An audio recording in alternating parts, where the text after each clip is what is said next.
यार एक चीज नहीं समझ में आती है, हर किसी को दीपिका कक्कर इब्राहिम के अगेंस्ट क्यों होना है कि मतलब हर एक चीज में वो गलत है। कोई भी आया मुंह उठा करके एक स्टोरी सुना गया और हमें पता ही नहीं है कि उस स्टोरी में कितना दम है। क्या वो इस चीज को प्रूफ कर सकती है कि वो जितनी भी चीजें उनके मुंह से निकली है सारा कुछ सच ही होगा? बिकॉज हर कोई अपने स्टोरी का हीरो होता है। हो सकता है नेक्स्ट इंसान अगर वो स्टोरी शेयर करे तो उनकी कहानी कुछ और होगी, लेकिन नहीं, यहाँ पे तो रिएक्शन देने वालों के लिए एक इंसान को एकदम पकड़ लेना है स्ट्रांगली और उसके सपोर्ट में कूद जाना है और नीचे वाले दूसरे नेक्स्ट पार्टी जो है उसको जितना नीचे गिरा सकते हैं उतना नीचे गिरा देते हैं। बट पता नहीं क्यों मुझे I support Deepika Kakkar, because जितना उनको गलत दिखाया जा रहा है, दर्शाया जा रहा है, मुझे नहीं लगता कि वो इतनी गलत हैं। तो अभी एक मार्केट में नई लड़की आई है जिनका नाम है शानिया। वो दिल्ली की रहने वाली थी और उन्होंने फैशन डिजाइनर थी वो, और उन्होंने दीपिका कक्कर इब्राहिम के अगेंस्ट बहुत बड़े बड़े एलिगेशन लगाए हैं। और स्टोरी यहाँ से शुरू होती है कि उन्होंने दीपिका कक्कर को मेल किया था, वो जॉब ढूंढ रही थी तो उन्होंने दीपिका कक्कर को मेल किया था बिना किसी होप के। जैसा कि उन्होंने बताया कि मैंने उम्मीद भी नहीं की थी कि इतनी बड़ी सेलिब्रिटी से मुझे रिस्पांस मिलेगा। बट जैसा कि आप लोगों को भी पता है कि दीपिका एक ब्रांड का काम कर रही थी, उनका एक बिजनेस था, तो इन्होंने दीपिका कक्कर को कांटेक्ट करने की कोशिश की। जैसा कि आप लोगों को पता है कि उन्होंने एक ब्रांड स्टार्ट किया है, लेवल DKI समथिंग कुछ उसका नाम है, हाँ लेवल DKI ही नाम है जहां तक मैं रिकॉल कर पा रही हूँ। तो इनकी इंस्टा पे बात हुई, इनको बिलीव नहीं हुआ कि इतने बड़े सेलिब्रिटी से इनको रिस्पॉन्स मिला है। फिर दीपिका ने बोला कि चलो हम बात करते हैं, नहीं मैं दीपिका कक्कर ही हूँ, और फिर इनकी बातें शुरू होती है। लेकिन उसके पहले मैं एक चीज बताना चाहती हूँ कि आप ही ने बोला, मैडम ये मैं सानिया जी को बोल रही हूँ, कि आप ही ने बोला कि आप एक स्टार्टअप कंपनी में पहले काम कर रहे थे और वहां पे आपको कुछ प्रॉब्लम हुई एंड देन आपने वो जॉब स्विच किया, ठीक है, एंड फिर आप और कहीं जॉब ढूंढ रही थी और आप दीपिका के टच में आई। तो आपको ये स्टोरी भी बतानी थी ना कि जहां से आप जॉब स्विच करके आगे बढ़ी तो उसका क्या रीजन था। हो सकता है आपका ये नेचर में हो कि आप किसी के साथ काम करते हो और वहां से फिर हटते हो, XYZ कुछ भी रीजन हो। बहुत लोगों को एक ही लोग बहुत टाइम तक पसंद नहीं आ रहे होते हैं, ये भी रीजन हो सकता है। तो उसकी भी स्टोरी आपको सुनानी थी ना, ताकि हम आपको जज कर पाते, लेकिन उसकी स्टोरी आपने नहीं सुनाया बिकॉज वो लोग शायद नोन फेस नहीं होंगे, लेकिन आपको लगा कि दीपिका कक्कर नोन फेस है तो चलो इन पे जितने एलिगेशन लगाना है वो लगा सकते हैं। तो फिर इन दोनों की बातें शुरू हुई और इंस्टा कॉल पे इनकी बातें शुरू हुई। इन्होंने सब कुछ डिसाइड किया। दीपिका कक्कर ने इनसे पूछा कि आप क्या काम करना पसंद करेंगी, तो इन्होंने बोला, क्योंकि ये फैशन डिजाइनर थी, तो इन्होंने बोला कि सैम्पलिंग से लेकर के डिजाइनिंग तक और वो जो क्वालिटी कंट्रोल का जो काम होता है वो ये काम कर सकती हैं और ये करना चाहेंगी। इनकी ये सारी बातें आपस में हुई। जब इनकी बातें हुई तो वो लड़की क्योंकि देहरादून की थी तो दीपिका जी ने उनसे पूछा, दीपिका कक्कर ने उनसे पूछा कि आप कैसे काम करना पसंद करोगे, आप देहरादून से ही काम करोगे ऑनलाइन आई मीन, या फिर आप मुंबई आना पसंद करोगे। तो इनका ये जो सानिया है इनका पहले से ही प्री प्लान था, ये देहरादून छोड़ करके मुंबई ही जाकर के वर्क करना चाह रही थी, ये उधर वर्क खोज रही थी, ढूंढ रही थी, और वो इसलिए बिकॉज इनके बहुत सारे कॉलेज फ्रेंड वहां पे ऑलरेडी काम कर रहे थे।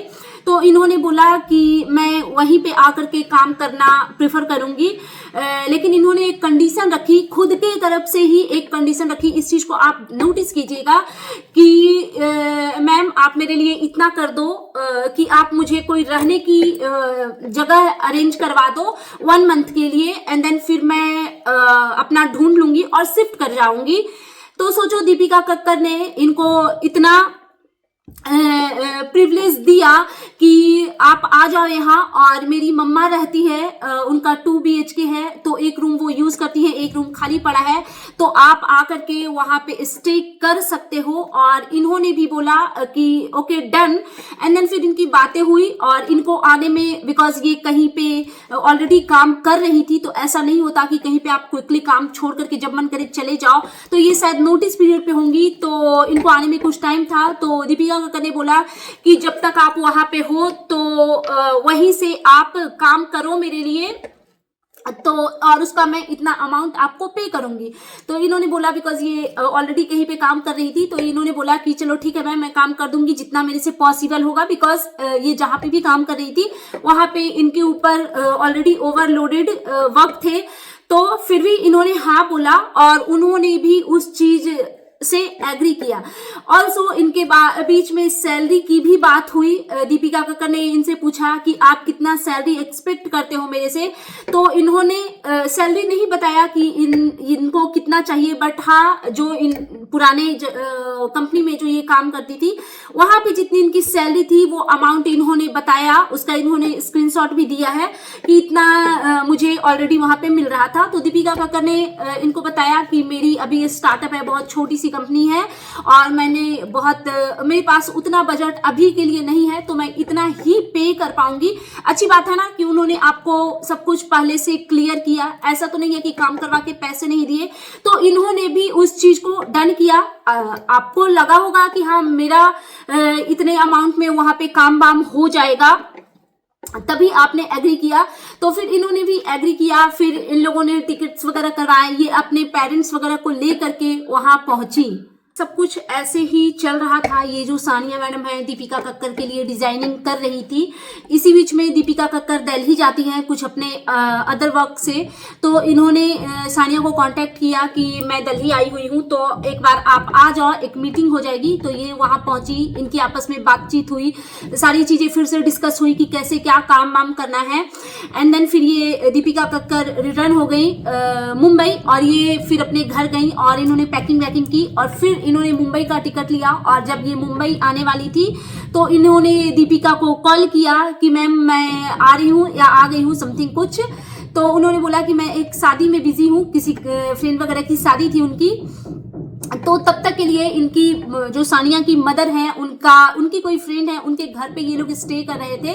तो फिर दीपिका कक्कर का कॉल जाता है और उन्होंने बोला कि शानिया मैंने तुम्हारे लिए एक पीजी देख लिया है, तो तुम आ जाओ यहाँ पे, बिकॉज वो आईडी वगैरह का करना होता है, तो ये सब कुछ तुम्हें ही करना पड़ेगा, तो एक बार तुम आ जाओ। तो इन्होंने बोला कि मैम आपने तो बोला था कि आपकी मदर का जो फ्लैट है उसमें रहना है, तो उसका क्या हुआ। तो उन्होंने बोला कि वहां पे इन्होंने दीपिका कक्कर ने बहुत सारे मटेरियल डंप किए हुए थे। तो फिर उन्होंने बोला कि चलो ठीक है तुम घर आओ, फिर बैठ के बात करते हैं। देन ये उनके घर पहुंची, अपनी फैमिली, अपनी मदर, और जिनके घर पे ये रुक रही थी उनका कोई बेटा था, उनको साथ लेकर के ये लोग दीपिका के घर पहुंची। और तब तक दीपिका कक्कर ने इनकी जो मदर का जो घर था जहाँ पे मटेरियल डंप किए हुए थे, उन्होंने सारा कुछ क्लियर करवा दिया। पूरे रूम को क्लियर करवा के क्लीनिंग करवा करके उन्होंने पहले से ऑलरेडी रखा हुआ था। और जब ये गई तो इनकी मदर ने भी रूम देखा, इन्होंने भी देखा, और इन लोगों को रूम पसंद भी आया। तो इन्होंने बोला कि ठीक है हम मैनेज कर लेंगे, और 1 मंथ की बात है, तो मैं यहाँ पे आराम से काम करूंगी, और फिर मैं 1 मंथ के बाद अपना कुछ उपाय कर लूंगी। यार इतना भी इंसान को ना थैंकलेस नहीं होना चाहिए, बिकॉज मुंबई जैसे शहर में किसी ने आपको अपने घर में स्टे करवाया, ये कोई छोटी बात नहीं है। सब लोग इतना बड़ा दिल नहीं रख पाते हैं। फिर सब कुछ ठीक चल रहा था इन लोगों के बीच में। दीपिका कक्कर ने बताया कि एक बार आप जॉब ज्वाइन कर लोगे तो बीच में छोड़कर मत जाना, कभी कुछ काम से रिलेटेड अगर प्रॉब्लम भी होगी तो हम आपस में बैठेंगे। अगर कुछ मेरी चीजें आपको बुरी लगेगी या आपको मेरी चीजें बुरी लगेगी तो हम आपस में बैठ करके बातचीत करेंगे और उसका सॉल्यूशन निकालेंगे। एंड देन फिर शोएब ने इनके पेरेंट्स को बोला कि आंटी आप बिल्कुल टेंशन मत लो, बेफिक्र रहो, और आप ऐसा समझो कि मैंने इसको गोद ले लिया है, जैसे मेरे घर के बच्चे हैं वैसे ही ये भी है।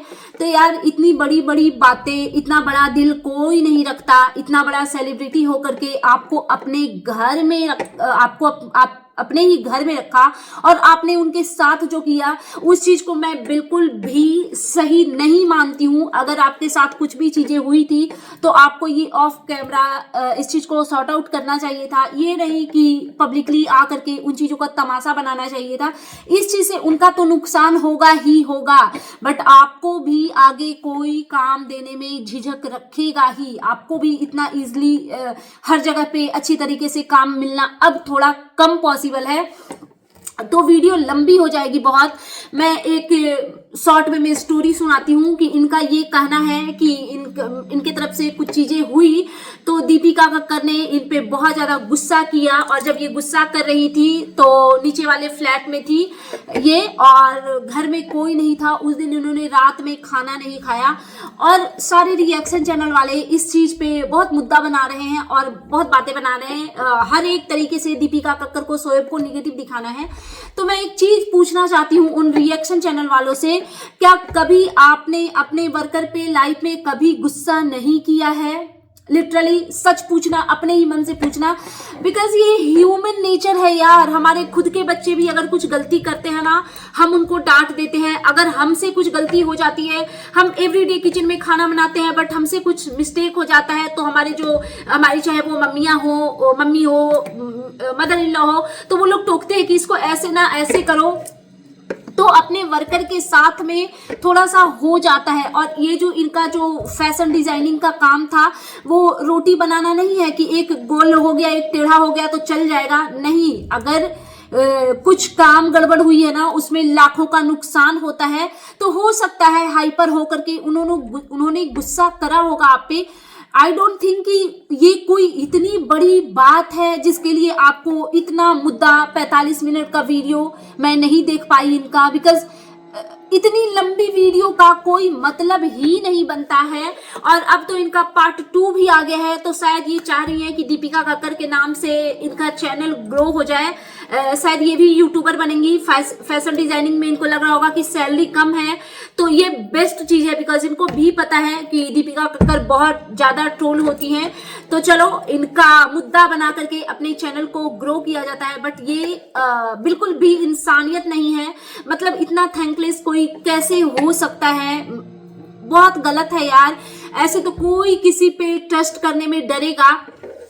और हाँ, हम लोगों ने, जिन्होंने दीपिका कक्कर को हमेशा से रेगुलरली वॉच किया होगा, बिकॉज मैं उनको बहुत देखती थी एक टाइम पे, तो मैंने देखा है कि वो अपने वर्कर के साथ में कैसे पेश आती हैं। इसीलिए तो उनको ज्यादा ट्रोल किया जाता है कि कभी उस धर्मदादा का, कभी उसका बर्थडे मनाते रहती है। तो वो अपने एम्प्लॉय के साथ बहुत सही है, मुझे नहीं लगता कि वो इतनी गलत है। हाँ, कभी कभी चीजें हो जाती है, not a big deal.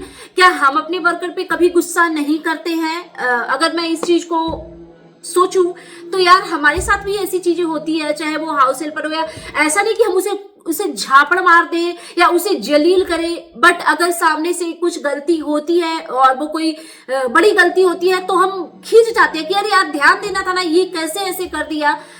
Normal human nature है ये। तो मुझे नहीं लगता कि इस बात का इतना मुद्दा बनाना सही है। और मुझे यही लग रहा है कि ये बहती गंगा में हाथ धो रही है, बिकॉज इनको पता है सब लोग दीपिका को ट्रोल कर रहे हैं, तो चलो हम भी आए ये कर लें, बट ये सही चीज नहीं है। एक और चीज, सानिया मैडम का कहना है कि जब ये वहां पे जॉब पे गई तो दीपिका कक्कर ने इनको बोला कि वहां पे कोई कारीगर नहीं है, तो कारीगर भी आपको खुद से ही ढूंढने पड़ेंगे। मेरे पास अभी कुछ ऐसा अवेलेबल नहीं है। जो हैंडवर्क होता है उसके लिए भी आपको सब कुछ मैनेज करना पड़ेगा। तो इसमें कौन सी बड़ी बात है? इसी के लिए तो आपको रखा गया है। उनका स्टार्टअप था, उनकी कंपनी रन नहीं कर रही थी, उनका ब्रांड रन नहीं कर रहा था कि आप उसमें जाकर के एज अ फैशन डिजाइनर सिर्फ वर्क करती। आपको उन्होंने कैपेबल समझा होगा कि आप उनकी रिस्पॉन्सिबिलिटी को संभाल सकती हैं अच्छे से, दैट्स वाई उन्होंने आपको हायर किया ना।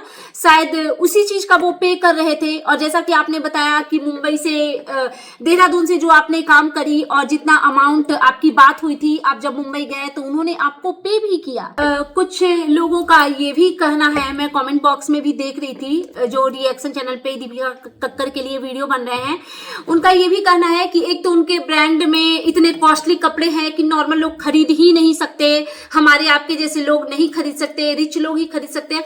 तो इसमें बड़ी बात क्या है,